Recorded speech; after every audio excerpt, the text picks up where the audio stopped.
Welcome to Gunpla Friday, and I hope you guys had a good week so far. If not, there's some good news in this video that's going to cheer you right up. Now, first up, just a very big reminder to all of you, GBWC Malaysia 2019 is taking place next week at the Paradigm Mall from 5th to 10th November. I can't wait to see all the entries for this year's competition, but more importantly, I can't wait to get my hands on all the Gunpla Expo limited edition kits.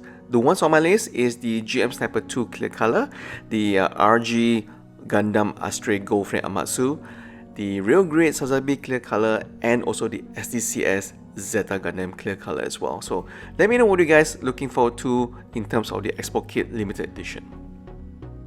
And we were really caught off guard by Bandai today when it announced there's going to be a real great Evangelion coming in March 2020. Seriously, we were caught off guard by how good this kit looks. In terms of proportion, even though this is a 1:144 scale kit, I have to say the Evangelion this time around, the proportion, the height, the size, it looks just right. And I'm really happy, and I can't wait to actually get this kit when it comes out next year. If you ask me what do I think about the overall kit, I have to say Bandai really make sure that the articulation and movement is going to be the first priority next to how the kit looks. And when you talk about how the kit looks and moves, with all the official pictures that have shown so far, it does point to a lot of parts that's going to be built into the Evangelion. I mean, I expect nothing less from the Real Grade series, but given that this kit is coming in at 4,950 yen, it ain't exactly cheap.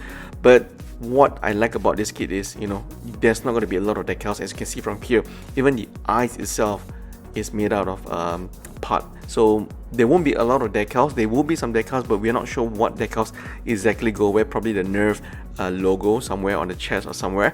But all in all, the kit looks fantastic. Imagine buying this kit and giving it a gloss finishing. I think it will look really nice. So the other surprise that we got from the release news today for the Real Grade Evangelion is there's going to be two separate versions, and I'm just glad that the other deluxe version that's going to be released at the same time next year is not a premium bundle. So that's actually a very good news. So the other Real Grade the DX release will actually come with the transportation platform, as you can see here. So you actually had to pay additional 2,200 plus yen if you wanted this complete set. So I think most of you guys will probably opt for this one because, hey, I think the platform itself looks quite detailed. I do think that there's going to be quite a lot of parts going into the platform itself, and it will have everything that you get from the original Real Grade Evangelion kit, but in addition to the platform as well, you will also get an extra pair of hands. For me, I was kind of hoping that the umbilical cable that's connecting the Evangelion to the platform is actually a braided cable, but I suppose it is what it is. But still, can't wait to get the Real Grade Evangelion, and I would love to hear from you guys what you think of the Evangelion. You think that it's a bit too dated, too old, or what? Let me know what you think of the Evangelion, yeah? I was also surprised that Bandai decided to tease what's going to come up very soon from the Gundam Build-Diverse series. So this is actually a recolor of the Re-Rise. They didn't actually give it the official name yet on the website. It's called Re-Rise New Form, provisional title. It's coming out in January 2020 and it's going to cost 2,200 yen. What do you guys think of this color scheme? And also there's a slight redesign to the feet, which, to be frank, it makes me look very anxious. If you look at the heel of this new Core Gundam, I don't know whether it's a V2, Venus or Mars, but it does look like it's going to come with some effect parts, effect shield. 2,200 yen, not that expensive, but then again, not really feeling the all white and red and slight yellow color coordination. The other new kit that's coming out is the Gundam GLs. I hope I got the name correct. This guy has not appeared in the anime yet, so again, they're teasing what's coming up. This is of course a remodel of the G self. The interesting part about this kit is if you look at the feet, you can actually put in the saber effect parts onto the feet itself, and the feet is meant to be a claw. So I do think that this guy is going to be able to transform into a flying mobile armor or some sort. So we don't know yet. We gotta wait to know what gimmick is going to be announced in the next episode of Gundam Build Divers. So today, this week, we've already seen episode 5, and we've seen how the Morgiana, I don't know what you're going to call it, or Valkylander had transformed into the Gundam that we all have seen and known and loved. It does looks quite cool, and Gundam Tokyo have already released a video of how you actually put all those parts together to transform from the Morgiana dragon into the Gundam itself. So, and as expected, for this price, you will not get the bling bling gold, you will get the puke gold. So if you do plan to get this kit, you will probably need to do a lot of painting for all the gold parts. The red was quite surprising to me because the red doesn't really look like red to me. It does look like the red mobile armor parts of the Gundam itself. It looks a little bit orangey to me. Maybe it's the lighting effects of this video, but then again, we shall see whether this kit is worth getting, because it does seem like there's quite a lot of decals that goes into this kit if you want to actually build and post this kit. Let me know what you guys think. There's also a new optional part from this kit as well, and that is the SBDD R Avalanche Rex Buster. It's quite a mouthful, but you can actually use this to customize your Gundam Build Divers kit the way you want it.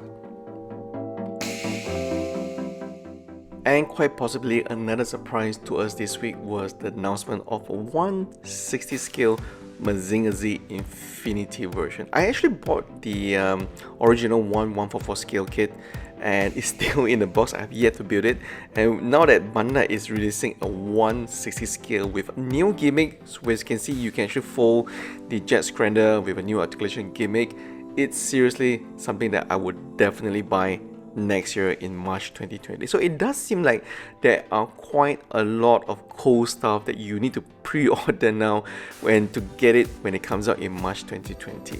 As a big Mazinger fan, I think this is definitely a must-have, but my only question now is, will Bandai also release a 160 scale Grandizer, normal Mazinger, Great Mazinger, all in 160 scale? So I think that is a very big question that everybody have at this moment, because the 160 scale Mazinger is going to cost you 14,300 yen. It's not exactly cheap, but will it actually come with an inner frame, or is it just going to be something like a big scale, mega size 148 scale Gunpla kit that we've built before? So that is something that remains to be seen. And also some fun stuff released by Bandai. This is the Best Hit Chronicle PlayStation 1. The challenging part about looking at the official pictures is we're not sure how big these guys are, because it's gonna cost you 2,750 yen. Will it be the same scale as the original PS1, or is it gonna be half the scale? I think that is the only challenge that I really have, and I kind of wish that when Bandai releases their official mark shots of studio shots of upcoming products, maybe they should put something for us to compare in terms of scale and sizes, just like how if you look at the statue websites, like for example Sideshow, they will always put an apple next to their statue. So when you look at the new products coming up from Sideshow, you will know exactly, oh okay, compared to an apple, this is how big the new product is coming up from Sideshow. So at least you will know whether you want to actually buy the product, and not just looking at the pictures from the internet, because it's really hard to know for sure in terms of the scale. Now, two things before we end the show. Number one, I actually want to get your opinion on Gundam Build Divers Re-Rise. We are in the 5th episode now, and we are not really talking about it much other than covering the first 2 episodes, but so far I do like the pace and the battle scenes. Having said that, episode 5 was a little bit of a downer, and waiting for the big climatic battle was a little bit cartoonish as well. I mean, the entire unveiling of Morgiana to Valkylander was kind of a bit cheesy, so I can get why some of you kind of prefer the old Gundam series where, we had like the Double O, the Seed series, where it's a little bit more serious. So let's hope Sunrise come up with a more serious Gundam anime very soon. Secondly, of course, again, just a reminder for GBWC 2019 Malaysia, we will be there to cover the show. I can't say which exact date and time yet, because I do need to coordinate to together with Big Pete. So maybe this time around we will do a sort of like a live coverage or walkthrough through the entire showcase this time around. We will see how it goes, but for now, if you guys do bump into us at the show next week, do say hi to myself or Big Pete. But till then, love to hear from you guys if you are getting the real great Evangelion, because number one, it's not cheap, right? Even the regular version is close to about 5,000 yen, and I think most of you would want the full complete set, which is gonna cost you about 7,100 plus yen. It's not gonna be exactly cheap, but I have to say the whole kit definitely looks great. So that's our show for today. See you guys at the comment section down below, and if you're new to our channel, please consider subscribing to our channel.